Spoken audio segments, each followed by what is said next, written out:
안녕하십니까. 새생명교회 수요일 말씀을 함께 나눕니다. 오늘은 10월 23일 수요일 저녁입니다. 계속해서 시리즈로 말씀을 전하죠. 기도의 사람, 오늘이 그 7번째인데 특별히 구약의 예언자들과 선지자들을 통해서 그들이 어떻게 기도했는지, 그리고 그 기도를 통해서 그들이 어떻게 하나님의 일들을 감당했는지, 또 그가 어떻게 아름다운 하나님의 사람으로 삶을 살아갔는지 함께 나누고 있습니다. 오늘은 그 7번째 시간으로 요엘의 기도 함께 살펴보도록 하겠습니다. 요엘이라고 하는 선지자가 나오는데요. 이 선지자는 남유다, 그러니까 남북으로 갈라져 있을 때 남쪽의 유대라고 하는 땅에서 이제 활동했던 그런 선지자가 요엘입니다. 특별히 그 요엘이 활동하던 시기는 요아스 왕 때예요. 그러니까 요아스 왕이라고 하는 건 나이가 7세에 왕위에 이제 오르게 되는 거죠. 어린 나이에 왕위에 올랐다는 얘기는 정치적으로 굉장히 혼란스러웠다는 거예요. 즉 왕이 될 만한 어른이 하나도 없다는 거예요. 왜냐하면 이제 요아스의 할머니가 되죠. 할머니가 자기 아들이, 왕의 아들이 죽으니까 이 할머니가 모든 자기의 그 친족들, 왕의 친족들을 다 숙청하고 다 죽입니다. 그리고 아무도 안 남아요. 그리고 자기가 스스로 이제 나라를 다스리게 됩니다. 근데 한 공주가 어린 이 요아스를, 갓난아이인 요아스를 숨겨놨다가 7세가 됐을 때 요아스를 왕으로 이제 세우는 거죠. 그만큼 정치적으로 굉장히 혼란스럽고 혼돈의 시대 속에서 요엘이 하나님의 말씀을 전하는 거죠. 정치적으로 혼란할 뿐만 아니라 경제적으로도 엄청나게 힘든 상황 속에 백성들이 놓여 있습니다. 메뚜기 떼가 막 지나가고요. 황충이 막 지나가고, 그래서 뭐 한마디로 뭐라고 하냐면 이렇게 쓰고 있어요. 사과나무도 말랐고, 그리고 석류나무도 말랐고, 그리고 대추나무, 무화과나무, 밭에 있는 모든 나무가 다 말랐다. 그러니까 어떤 한 나무만 먹을 것이 없는 게 아니라 밭의 모든 나무가 결실을 못하는 거야. 다 말라 비틀어진 거예요.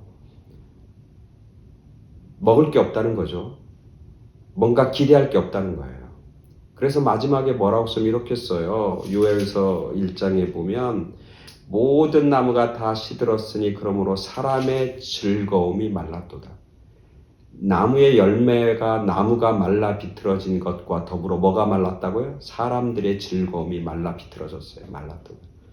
그게 요엘이 활동하던 남유대의 상황이에요. 경제적인 상황, 또 정치적인 상황. 종교적인 상황과 신앙적인 상황으로 볼 때에도 무너졌어요. 뭐가 무너졌냐면 예배가 무너지고 제사가 무너졌어요. 더 이상 성전에서 제사를 드리지 않습니다. 제사 드릴 때 바치는 예물이 하나도 없어요. 다 말았어요. 뭐 그럴만도 하죠. 왜? 자기들 스스로도 다 삶이 비틀어지고 말라 비틀어졌으니까 자기들 먹을 것도 없고 자기들 살기도 힘든데 성전에서 무슨 예물을 드리고 성전에서 무슨 제사를 드리고 향을 피우고 뭐 이럴 수 있는 여건이 아닌 거예요. 그래서 성전에서 다시는 제사가 드려지지 않아요. 다른 얘기로 하면 성전에서 예배가 드려지지 않아요. 뿐만 아니라 요아스가 왕이 돼서 초반에는 종교 성전을 회복하는 일도 했지만 조금 지나자마자 이 요아스도 하나님을 버리고 이방의 신들을 섬기기 시작합니다. 그래서 이게 뭐 정치적으로도 경제적으로도 종교적으로도 신앙적으로도 뭐 하나 뭐 기댈 만한 거, 뭔가 뭐 소망할 만한 거, 뭔가 이루어질 거라고 하는 그런 어떤 기대, 이런 것들을 하나도 갖지 못하는 시대와 상황 속에서 지금 요엘이 예언하고 있는 거죠. 오늘 요엘서 2장 28절부터 32절까지 보면 그런 상황 속에서 요엘이 이제 하나님의 말씀을 전하는데 그 하나님 말씀, 요엘이 전하는 하나님 말씀의 핵심이 요엘서 2장 28절에서 32절까지 나와 있어요. 제가 봉독해 드릴게요. 요엘서 2장 28절부터 32절 제가 봉독해 드립니다. 그 후에 내가 내 영을 만민에게 부어주리니 너희 자녀들이 장래일을 말할 것이며 너희 늙은이는 꿈을 꾸며 너희 젊은이는 이상을 볼 것이며 그때 내가 또 내 영을 남종과 여종에게 부어줄 것이며 내가 이적을 하늘과 땅에 베풀리니 곧 피와 불과 연기 기둥이라. 여호와의 크고 두려운 날이 이르기 전에 해가 어두워지고 달이 핏빛같이 변하려니와 누구든지 여호와의 이름을 부르는 자는 구원을 얻으리니 이는 나 여호와의 말대로 시온산과 예루살렘에서 피할 자가 있을 것이며 남은 자 중에 나 여호와의 부름을 받을 자가 있을 것임이라. 아멘. 요엘서가 하나님의 말씀을 전해 아까 얘기했죠. 모든 사회적, 정치적, 종교적 상황이 어두워요. 칠흑 같은 암흑이고 절망해요. 그래서 사람들은 자연스럽게 자기 살아남으려고 애쓰는 거예요. 생존하려고 생존의 본능이 발동하기 시작하는 거예요. 그래서 자기 것 지키려고 그러고 지킬 게 없는 사람들은 남의 것을 빼앗으려고 그러고 그래서 사기치고 거짓말하고 어떻게든 살아남으려고 서로 다투고 싸우고 서로 죽이고 죽이는 그런 일들이 막 벌어지는 이런 형편과 상황인 거예요. 근데 오늘 요엘은 뭐라면 그런 상황 속에서도 뭐라고요? 주의 이름을 부르는 자가 있다는 거예요.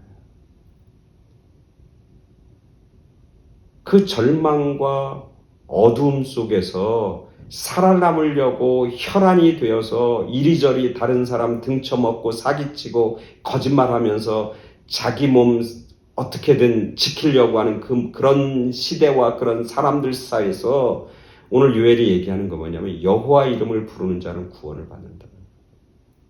구원의 길이 있다는 거예요. 근데 그 구원의 길은 뭐냐면 여호와 이름을 부르는 자들은 구원을 받게 된다는 거예요.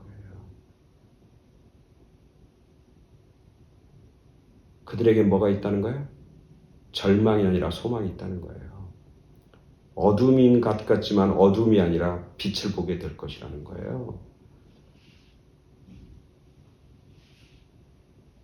죽음으로 내몰아지는 형국 속에서 그들에게 생명의 역사가 펼쳐진다는 거예요.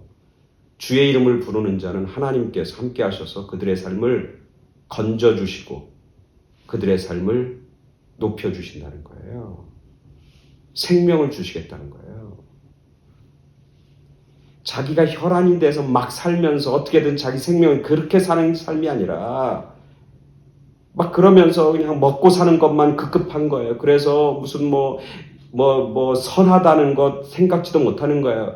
인간이 가지고 있는 어떤 존귀함도 생각하지 않는 거예요. 그들의 삶의 의미 같은 거 필요 없는 거예요. 그들이 살아가는 삶의 어떤 소중한 도덕적 가치 같은 거 그거 의미도 없는 거예요. 생각지도 않고 그냥 오로지 살아남겠다고 먹을 것만 배만 채우겠다고 정신없이 달려드는 그 사람들 사이에서 그들이 사람으로 사는 길, 의미 있는 삶을 사는 길, 행복한 삶을 사는 길, 즐거워하고 기쁨으로 사는 길이 펼쳐진다는 거예요. 뭘 통해서? 여호와 이름을 부르는 걸 통해서. 근데 그게 가능한 것인가? 자기 살겠다고 혈안이 되어 있는 그 사람들이 어떻게 예수 이름을 부르냐고. 예수 이름을 부른다는 건 쉬운 게 아니에요.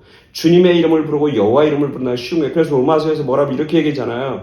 누구든지 주님의 이름을 부르는 자는 구원을 받습니다. 그런데 믿지 않고 어떻게 부를 수 있습니까? 듣지 않았는데 어떻게 믿을 수 있습니까? 전하지 않는 자가 없는데 어떻게 들을 수 있습니까? 그래서 전하는 자의 발걸음이 아름답다 그러잖아요. 그러니까 예수의 이름을 부르고 여호와 이름을 부른다고 하는 뭐가 전제되는 믿음이 있어야 된다는 거예요. 지금 요엘이 활동하던 그 시대의 상황 속에서 그 사람들에게 하나님을 믿는다는 게 가능한 것인가?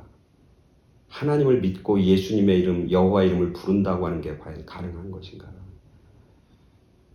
부르기만 하면 사는 건데, 부르기만 하면 불가능한 일이 벌어지는 건데, 부르기만 하면 그들에게 생명이 시작되는데, 부르기만 하면 그들이 닫혔던 눈이 열리게 되고 보게 되는 거예요. 미래가 보게 되고 소망을 보게 되고 삶의 길을 발견하게 되는데 과연 여호와 이름을 부를 수 있을까? 가능하다는 거예요. 어떻게 가능해요? 오늘 성경의 28절 보니까 내가 내 영을 만민에게 부어주겠다. 자녀들이 장래일을 말하며 늙은이가 꿈을 꾸고 젊은이는 이상을 볼 것이다.